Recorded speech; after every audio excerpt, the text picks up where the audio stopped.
सरकारी नौकरी लगते ही बदल गए पत्नी के रंग ढंग। जिसने पढ़ाया लिखाया उसी को कर दिया पराया। कहते हैं शादी जन्म जन्म का रिश्ता होता है, लेकिन इसी समाज में कुछ लोग ऐसे भी हैं जिनके लिए शादी महज एक समझौता या फिर अवसर है, जिसकी मदद से वो जिंदगी में अपने लक्ष्य को हासिल करते हैं। और इसकी जीती जागती मिसाल ये तस्वीरें हैं। एक तस्वीर को शायद आप पहचानते हो। जी हाँ, ये तस्वीर ज्योति मौर्य की है, जिसने बड़े ओहदे पर नौकरी लगने के बाद अपने उस पति से दूरी बना ली जिसने उसे यहाँ तक पहुँचाने में मदद की थी। और दूसरी तस्वीर झांसी की रहने वाली ऋचा की है, जिसकी भी कहानी कुछ ज्योति मौर्य जैसी ही है, जहां इसने लेखपाल की नौकरी मिलने के बाद अपने कारपेंटर पति से दूरी बना ली, जिससे मिलने के लिए इसका पति अब पुलिस स्टेशन और अधिकारियों के चक्कर काट रहा है। पीड़ित शख्स झांसी का रहने वाला नीरज विश्वकर्मा है।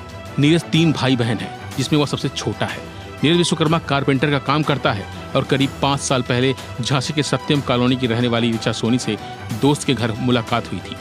दोनों ने करीब 2.5 साल पहले मध्य प्रदेश के ओरछा मंदिर में जाकर शादी कर ली। इसके बाद दोनों घर आ गए और हंसी खुशी रहने लगे। इस दौरान लड़की ऋचा ने उससे बताया कि वह अब आगे पढ़ना चाहती है। पत्नी की ख्वाहिश को पूरा करना नीरज का मकसद बन गया और ऋचा को पढ़ाने के लिए वो मजदूरी करने लगा। इस बीच ऋचा की सरकारी नौकरी लग गई और उसका लेखपाल पद पर चयन हो गया। सरकारी नौकरी मिलते ही पत्नी के रंग ढंग बदल गए और लेखपाल के पद पर चयन होने के बाद वह उसे छोड़कर चली गई। तब से लेकर अब तक वह घर नहीं लौटी। अपनी पत्नी को पाने के लिए युवक अधिकारी से लेकर पुलिस थाने तक चक्कर लगा चुका है, लेकिन पत्नी नहीं मिली। यहाँ तक जब उसे पता चला कि उसकी पत्नी को कलेक्ट्रेट में नियुक्ति पत्र मिल रहा है, तो वह उसकी एक झलक पाने के लिए वहाँ पहुँच गया। लेकिन वहाँ भी युवक खाली हाथ लौटना पड़ा, क्योंकि ऋचा नियुक्ति पत्र लेकर छिपते हुए वहाँ से निकल गई और वह युवक से मुलाकात भी नहीं हो सकी। पीड़ित पत्नी ने कहा कि हमने ऋचा को पढ़ाने के लिए बड़ी मुश्किल का सामना किया है। वो पेशे से कारपेंटर है। इन्होंने जो चाहा उसने किया। हम 400-500 रुपये प्रतिदिन कमाते थे, उसी से उसकी पढ़ाई कराई। कई बार तो कर्ज लेना भी पड़ा। आज मैं दिन रात उसे याद करता हूँ। आज वह कहती है कि हमारी शादी नहीं हुई है। हमारे पास शादी के फोटो और प्रमाण पत्र हैं। क्या फर्जी है? हमारी ओरछा में शादी हुई थी फरवरी 2022 में। हम काफ़ी परेशान हैं, उसके लिए दर दर भटक रहे हैं। जहाँ एक ओर पति अपनी पत्नी को वापस लाने के लिए अधिकारियों के चक्कर लगा रहा है, तो वही दूसरी ओर लड़की का कहना है कि उसने नीरज के साथ शादी ही नहीं की। उसने कहा कि वह उसे बदनाम करने की साजिश रच रहा है।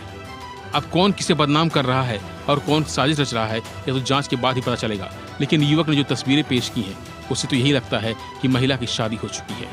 और इसकी इस हरकत ने एक बार फिर ज्योति मौर्य की कहानी को जिंदा कर दिया है, जिसने साल 2010 में बक्सर जिले के रहने वाले आलोक मौर्य से शादी की थी, जो कि प्रतापगढ़ के ग्रुप डी में कर्मचारी थे। हालांकि आलोक ने अपनी पत्नी को पढ़ाया और तैयारी करवाई, जिसके बाद 2015 में ज्योति का पीसीएस में सिलेक्शन